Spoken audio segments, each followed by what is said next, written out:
वतन इकामत आर्जी का क्या हुक्म है। चुनांचे जिस काबिल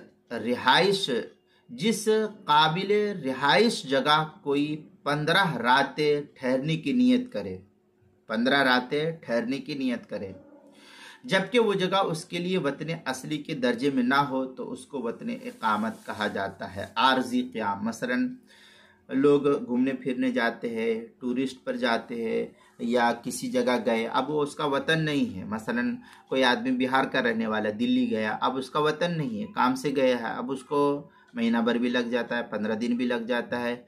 तो उसने नियत की थी कि मुझको 2 दिन 4 दिन रहना है, लेकिन उसका काम नहीं हुआ, इस तरीके से बढ़ता रहा। तो जितने दिन तक वो ठहरा रहा तो वो उसका वतन इकामत होगा। अगर उसने 15 दिन मुतलक नियत कर ली कि ठहरना है, तो फिर उसका वो वतन आर्जी वतन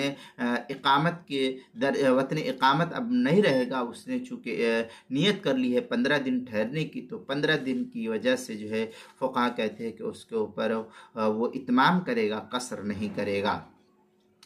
हल्बी कबीर में है वतनुल इकामा मायन वी फीहिल इकामा 15 यौमन फसाइदन वलम यकुन मौलदहु लहू बिही अहलुन। ये हल्बी कबीर की इबारत है, सफ़ा 544। बदाए सनाए जो ज़करिया बुगडीपू देवबंद का हिंदी नुस्खा, उसकी पहली जो सफ़ा 280।